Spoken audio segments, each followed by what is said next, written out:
Et puis un jour, on se promenait sur la promenade des Anglais, on était à Nice, j'étais presque tout le temps à Nice, j'étais rarement à Paris. On se promenait sur la promenade des Anglais avec Prévert et moi, on a rencontré Barrault. Alors on est allé boire un verre, tous les trois, et puis Barrault a commencé à parler de théâtre. Quand il parle de théâtre, on va plus loin de l'arrêter, et il nous a raconté une histoire de Bureau. Il nous a parlé de Bureau tout d'un coup.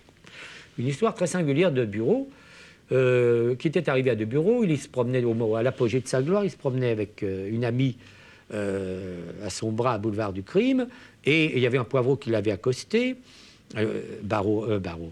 De Bureau l'avait écarté, le poivreau était revenu avec la douce obstination des ivrognes, avait injurié la femme, tant et si bien que De Bureau avait pris une canne, avait tapé pour écarter le poivreau, si malencontreusement qu'il l'avait tendu raide mort.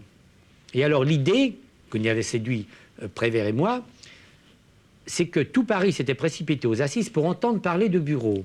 C'est une jolie histoire. Ah, on s'est intéressé à ça, et puis on s'est aperçu très vite que c'était un faux bon sujet, parce que de deux choses l'une, où on prenait Barrault, comme on y avait pensé tout d'abord, les gens connaissaient sa voix, donc ça n'avait pas de surprise, il n'y avait rien, ou on prenait un inconnu et se moquait éperdument de sa voix. Bon.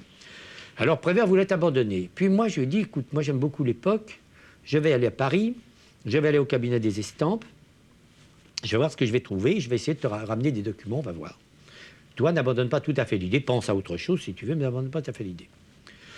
Puis, effectivement, je suis allé au cabinet des estampes, à Carnavalet, j'ai trouvé tout ce que j'ai voulu, j'ai fait faire 200 photocopies, j'ai tout ramené, j'ai aussi trouvé des livres rue de Seine, dans les librairies théâtrales, j'ai trouvé des livres sur les théâtres de l'époque et tout, et j'ai tout ramené après. J'ai dit, tiens, voilà le film, j'ai tout jeté sur son bureau, j'ai dit, voilà le film.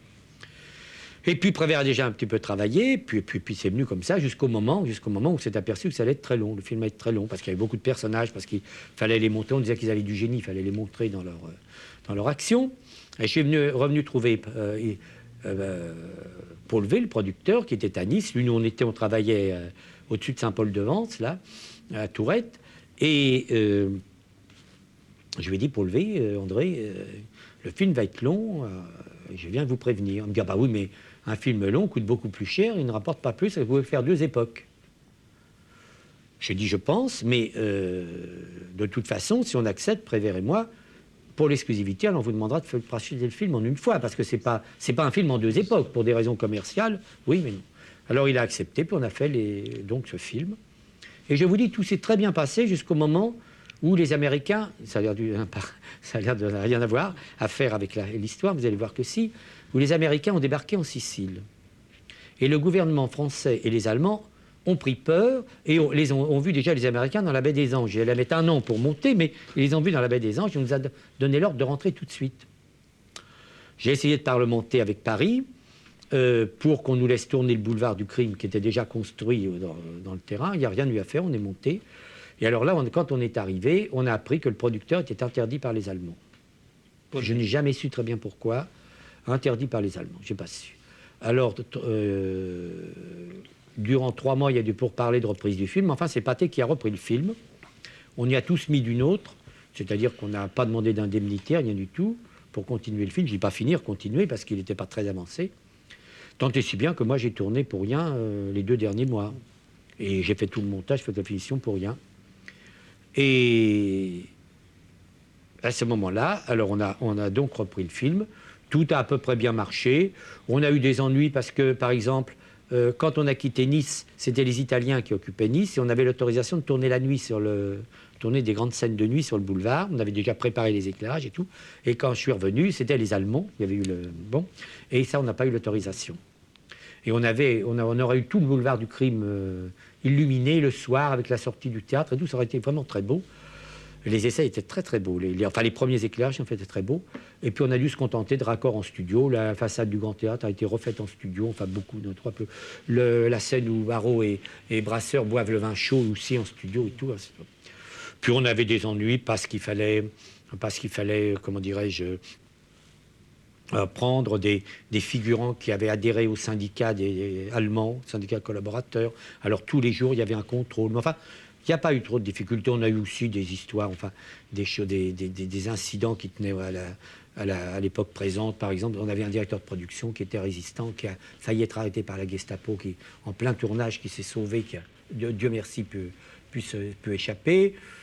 Mais enfin, on a terminé le film. Alors j'ai traîné la finition du film, le montage, pour que ce soit le premier film qui sorte, La paire venue.